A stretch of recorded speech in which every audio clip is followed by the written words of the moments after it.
في الوقت اللي انت قاعد فيه مش لاقي حاجة تعملها، وقاعد عمال تتفرج على النسوان على الانستجرام، وقاعد مهتم بأم خالد وهل خالد راح المدرسة النهاردة ولا لأ، وقاعد مستغرب هي ليه أمل سمير عملت كده في حليم، وعمال تتنطط ما بين الانفلونسر ده للبلوجر ده للرقاصة دي، وقاعد منبهر بحياة الناس على الانستجرام، وعمال تقول كده أنا ليه مش زيهم؟ أنا ليه مش بروح الأماكن اللي هم بيروحوها؟ وقاعد تفكر وتعصر دماغك وتعصر جامد، وبعد سنوات من التفكير الطويل وآلاف بل ملايين من النظريات العلمية أخيرا بتوصل للإجابة، وهي إنك فقير وجربوع ومعكش جنيه واحد في جيبك. وهنا ومن اللحظة دي انت بتفضل تفكر وتدور وتبحث على طريقة واحدة بس تجيب بيها فلوس، وفي الوقت اللي انت عمال تدور فيه ده بتظهر لك اعلانات التداول، وان في حملة شرسة من بعض صناع المحتوى في انهم يروجوا للمجال ده. انا شادي جن وده رأي شادي في التداول في مصر.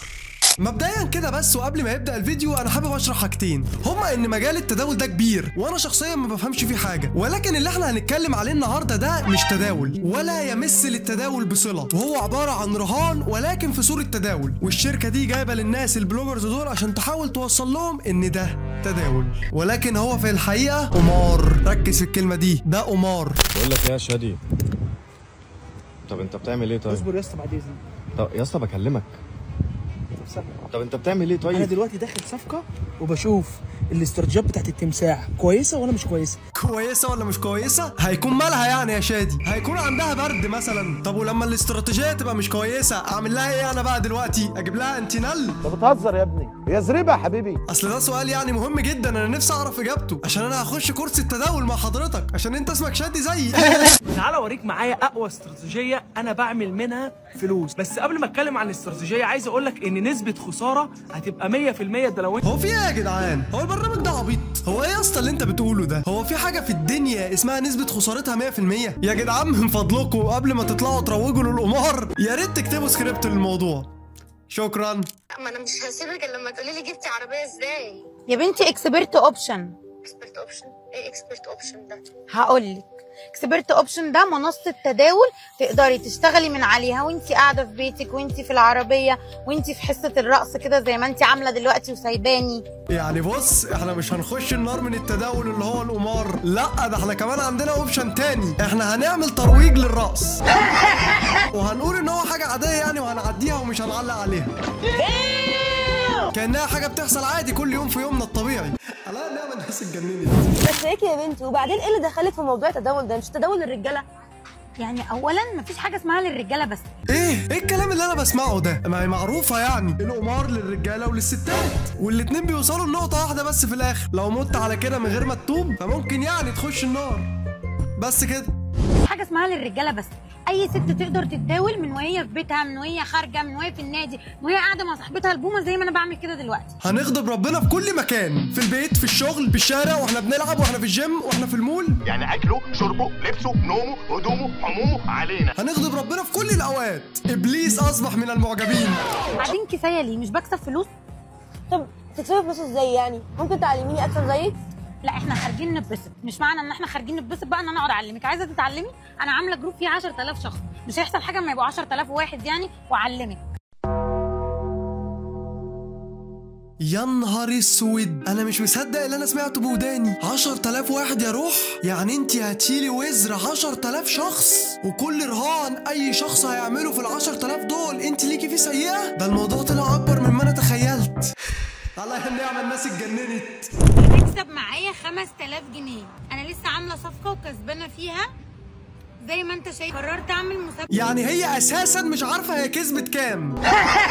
دي من ضمن ال 40 صفقه اللي هي لعبتهم، خدت دي سكرين وقالت تطلع تعمل لنا بيها فيديو. ما ترحمونا بقى. كبيره على جروب التليجرام بتاعي كسب فيها مش عارفه، بس هم 5000 جنيه. عشان تعرف شروط المسابقه وتعرف هتستلم المبلغ ازاي في جروب التليجرام. يعني مش عارفه تنظم المسابقه ومش عارفه تعمل مونتاج للفيديو. طب انا راضي بذمتكم بقى، ده منظر واحده تديني كورس؟ دي حتى مش عارفه ترتب الفيديو كده وتخليه فيه تناغم كده وتخلي الفيديو يبسط المشاهد. عليا النعمه الناس اتجننت. جروب التليجرام ده اللي انا بعلمك فيه كل حاجه تخص اكسبرت اوبشن، بعلمك ازاي تكسب وتحقق احلامك وتجيب كل حاجه نفسك فيها وانت في مكانك. مش بس كده، بعمل مسابقات زي اللي انت شايفينها. طيب بالعقل كده، تعالوا نحسبها واحده واحده بالعقل وبالمنطق. انا دلوقتي كشادي معايا مصلحه بتجيب فلوس زي الرز، هضيع ليه وقتي في ان انا اعلمك؟ ما الوقت اللي انا هعلمك فيه ده هقوم اسوي الرز. يا ريت نركز يا جدعان ومش اي حد يضحك علينا. خليها قاعده كده في حياتك، مفيش حد هيحب لك الخير ومفيش حد هيحب لك ان انت تكون غني الا اذا كان هو مستفيد من اللي هو بيعمله ده. وانا واثق ومتاكد وعارف انا بقول لكم ايه كويس. اي حد عموما، مش لازم الاشخاص اللي احنا هنجيبها النهارده، اي حد عموما بيقول لك تعالى كده هكسبك فلوس، ما تثقش فيه، لان هو اكيد هيكون عنده مصلحه في الكلام ده. النهارده يا جدعان يوم من اياهم، ايدي بتاكلني. يا رب اللي في بالي يكون غلط ودكتور مكاوي ما قالش ان هو هيروح يعمل العاده السريه. عايزين نوزع شويه فلوس، هنقفش واحده صاحبتي نعلمها تداول بالعافيه ب 10 دقايق، واللي هتكسبه هتاخده كاش في ايديها حالا. يلا. يعني اللي انا توقعته كان اهون من اللي هو قاله. هو قال لك هروح اقفش واحده صاحبتي، يعني في هنا ترويج للزنا واضح، وكمان هيعلمها التداول اللي هو القمار، يعني ترويج للقمار بشكل علني وصريح. هي الناس دي عندها معلومه ان في حاجه اسمها قبر؟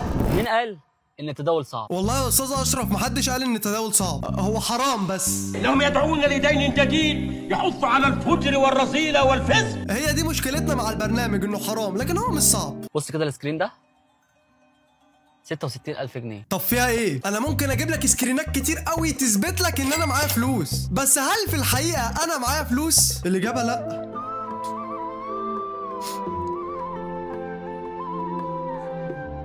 فكرة بقى انك تخش التداول محتاج ذكاء وعقلية رهيبة جدا. والله بتتكلم بجد؟ امال ليه كل اللي انا جبتهم لحد دلوقتي ولا عندهم ذكاء ولا عندهم عقلية؟ اساسا البرنامج فكرته بتعتمد على الناس او البلوجرز اللي هم متابعينهم غلابة، اللي هم يعني غلبانين كده زيي وزيك ومش فاهمين اي حاجة، فلما حد يطلع يقول لهم تداول بيكسب فلوس حلال هتبقى غني، كله هيجري حصان. وهنا بقى بتيجي الخوازيق السريعه، هتخسر كل فلوسك. والله انا لسه قايل لك من شويه اللي معاه مصلحه مش هيقول لك عليها الا بحاله واحده بس، اذا كان صاحبك كده، غير كده انسى يا حبيبي. انا عارف ان انت بتتفرج عليا دلوقتي وانت في مكان كويس.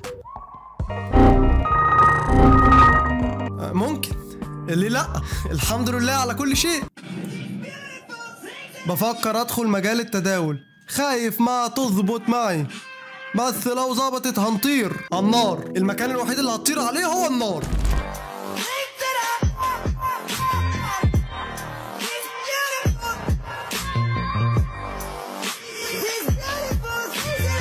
هو فيها مادة؟ هو البرنامج ده مش بيكسب فلوس؟ انت ليه كل الحاجات اللي انت كاسبها في الفيديو ممثلين؟ هو البرنامج بقى يكسب ممثلين ولا ايه؟ ما انا لازم افهم.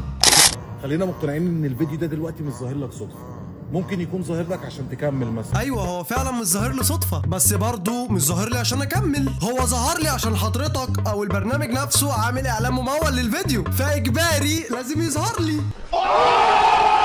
يعني لو عايز تنجح اجتهد، عايز فلوس يبقى اكسبرت اوبشن، وعايز تخش النار يبقى امشي ورايا. دلوقتي بنسحب ارباح اكسبرت اوبشن قدامكم، كل حاجه خطوه بخطوه. يلا بينا. يعني اكيد لا يا جدعان بصراحه ما انا مش هتريق على الفيديو ده مرتين، انا عملت فيديو على التيك توك بيتريق على الحوار ده، استنى اجيبه لكم. تعالوا يا جدعان دلوقتي اوريكم المبالغ اللي انا كسبتها من التداول قد ايه، وهروح دلوقتي مكنه الاي تي ام واسحب الفلوس. لو سمحت لو سمحت ممكن بس تديني بعد ما تسحب فلوس تديني بس 2000 جنيه او 3000 جنيه اصور بيهم فيديو؟ امشي هتلاقي. امشي. السلام عليكم. انا اسف. احسن واحد عمل فيديوهات عن التداول. بقول لك ايه، هو انت بتتداول على ايه؟ اكسبرت اوبشن. بقول لك ايه، هو انت بتتداول على ايه؟ على اكسبرت اوبشن. انا كمان بتداول على اكسبرت اوبشن. طب يعني هم الناس المتداولين دول يعني ما عندهمش مكان يقعدوا فيه؟ ما حدش لاحظ ابدا ان كلهم بيتداولوا في الشارع. عارفين ليه؟ عشان نص اللي واقف ده اساسا سارق نت من القهوه اللي جنبيهم، الرجاله ما عندهاش نت في بيتها. بس كده احنا خلصنا، يا رب يكون الفيديو كان خفيف على قلوبكم، وحابب اقول ان كل الاشخاص اللي انا اتكلمت عليهم النهارده في الفيديو فهم اصدقائي على المستوى الشخصي الا كام شخص كده، وكل واحد حر في حياته، ولكن انا برضو واجبي ان انا اطلع اقول للناس ان ده حاجه حرام. فلو عايز عايزني استمر في تقديم المحتوى ما تنساش تعمل لايك، تعمل سبسكرايب، تنزل تكتب لي رايك تحت في الكومنت وايه اللي انت عايزني احسنه الفتره الجايه. انت عارف ليه بقى؟ عشان رايك يهمني وعايزين نشوف الاخطاء مع بعض. وبس كده كان معاكم شادي جن، سلام.